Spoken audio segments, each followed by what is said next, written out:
Selkie is a folk tale. It has different levels and depths, and it is a book I find I can use both with Year 2 and also Year 6. And here's an example of children's work, Year 6 work. After we'd had a session, an hour's session with me, where we were talking about the Selkie story, and the task I set them was to imagine they were on a beach and they would do a beach that they knew themselves, and this would be the starting point of a story where they encountered a Selkie seal. Later, the teacher would work further on these stories, these beginnings of stories, and the children would do more elaborate illustrations, integrating the illustration with their story, which they would have developed further. So you will know my name's Gillian McClure, and I write and I illustrate picture books. So I do everything, the writing and the illustrations. And this morning, I hope you're going to join me, and you too be writers and illustrators along with me, and we're going to try and work out a story, or a bit of a story together, asking the questions that writers tend to ask themselves. What if this is going to happen? What will happen next? And to help us, I've brought along some puppets. So the story is going to be set in a cold land, Scotland say, a seaside, a beach, and the characters are seals. So how do we get going? And I wonder whether there are 4 people who would like to come and help me with the seal. Here he is. He's in his wet weather gear. It's a bit grumpy, doesn't it? Push your hand right up in. Now, let's just imagine you're up there and you've dangled your net all the way down, and you're waiting for it to fill up with fish, which it does. Now, what do seals eat? Think of your facts again. Yes, fish. So, if they come across a net full of fish, what do you think they're going to do? They're probably going to tear the net to get the fish out, and they're going to, well, the fishermen, you're actually sitting up there, the net is just dangling. So the seals deep under the water are eating all the fish. And then they don't want to be caught in the net, so they swim away quickly. And it's a bit like the camera. We go to a different place and we imagine we're up there and here's the fisherman. So this is a different scene of your story. The fisherman's about to pull up his nets. And as he does, what does he discover?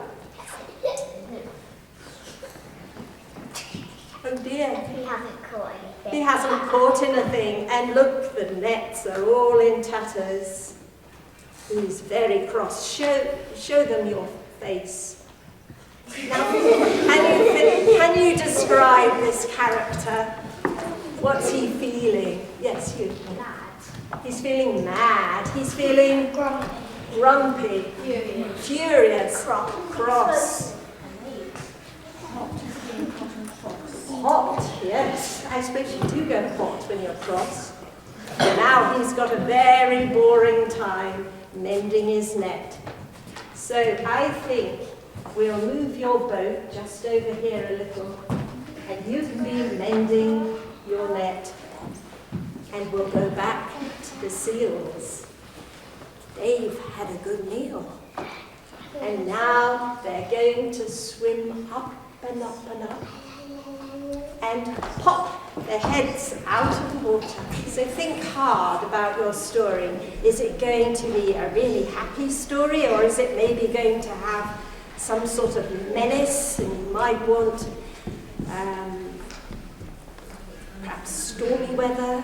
Would that fit the atmosphere of your... Yes, what I do you think that it should be sunny and rainy, And- because then it would make like a rainbow to create like the niceness, but also the rain would make it sort of like dark, Excellent. make it a mist. That's excellent. So you're thinking of all the changing moods in the story reflected in what the weather's like. Okay, now let's think of some other senses. Hearing. What are the sounds you hear? You've all been to the seaside, haven't you? Mm-hmm. What is the sound of the seaside, really? And what sort of noises does the sea make? Yes. Yes, whoosh. Can you think of a word that expresses whoosh? Shh is a sound. Let's try and think of the words for these sounds. Yes. Whistling. That might be the wind, mightn't it? Whistling. Yes. I've got like a different sound, crash, because it could be like the waves are crashing against some rocks on the seaside. Crashing of the wave. Details. One from you. Seagulls. Oh, that's a different noise. Now, you can make the noise. What would the word be to describe what the seagulls... Squawking, that's a good word. They don't cheep, do they? They squawk. Okay, so we have now the seals here, and we have the fishermen there, and it's like your story is kind of being held, and something else has got to happen. We'll have to introduce another character. Well, there is a little boy in my story, so who would like to be the boy? Anyone around here want to be the boy? At the back.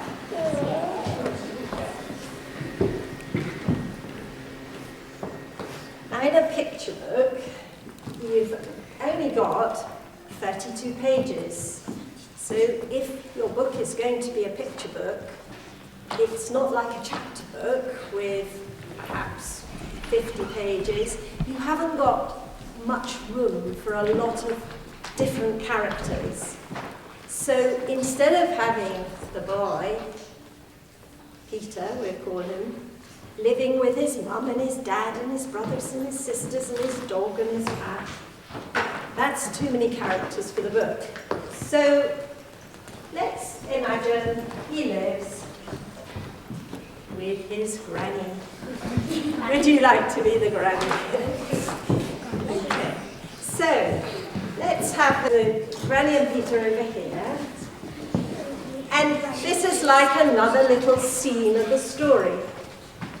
And the plot twist is something quite magical that maybe you haven't thought about.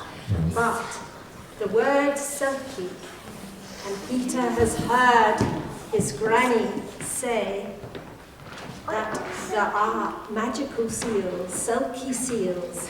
And a Selkie seal is a seal that can shed its seal skin and become human. Now, which one of you is a special seal? Can you do it with your seal? Stand up. No. Can you do it with your seal? Can you do it with your seal? No, the seal skin's not coming off. There's only one seal left. Stand up. Peter cannot believe his eyes. The seal sheds its seal skin, and there, show them, is a girl. I heard Peter say, "Oh, it's creepy." Hands up, what would you feel if you were on a beach and you saw a real live seal and suddenly there it was, a human, either a boy or a girl. What would you feel? I would feel a bit scared. Scared to this boy on that beach. What would you feel like?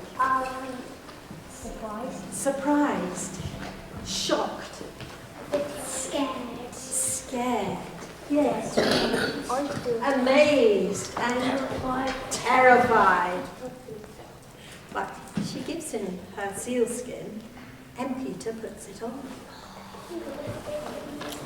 It's a bit slimy, it's a bit smelly, and he jumps in the water and it floats off. So, not everybody can do it, but he says, you do it. And she transforms in a twinkling back into a seal. And then she dives into the water and joins the other seals. Let's see her swimming with the other seals. Now what would Peter feel? Do you think he feels he might have lost her? What would he be feeling now? Left out. Left out, that's a really good word. He's not the same as her. He can't change into a seal. He can't swim like a seal. He feels left out. So why do you think she wants to keep coming back? Yes. Because the human side of her probably really wants to be with humans, don't you think?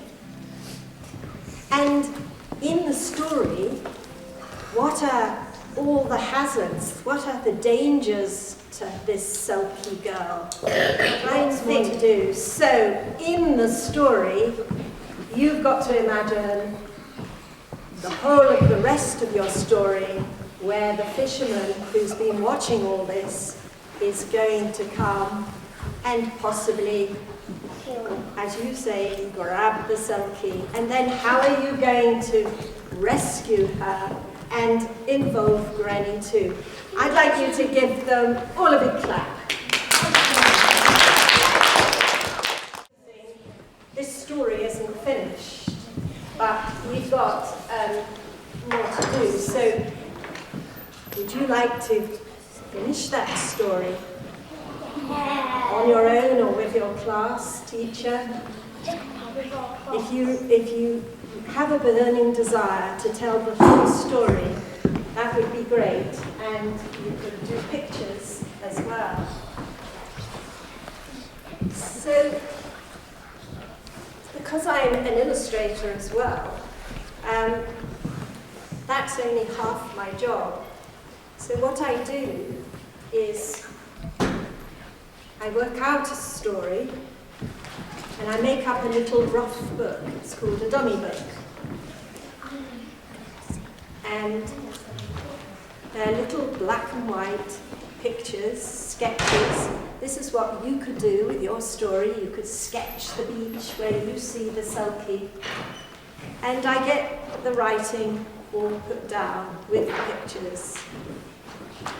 This is what I will show a publisher then to try and get it published. Well, somebody over there is drawing a very nice seal. There was another boy who'd drawn a seal. Would you like to come up?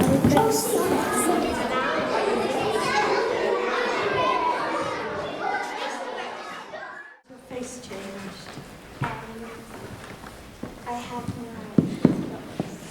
No eyelashes, whiskers, okay. And what's different about your arms and legs? I've got a tail. Yes. And what about your voice? Do you speak words? No, I speak the language of the sea. The language of the sea and no sounds. Now, okay, well done. If you sit down, in my story, my Selkie knew the language of the sea. And I had to think, well, what was the language of the sea? If you put a seashell to your ear, you do hear a sound. It's like the language of the sea, isn't it? But in words, she was able to see the patterns of the waves, hear the voices of the fish, and know the words of the wind. So the language of the sea was like a kind of sea wisdom she knew, rather than words.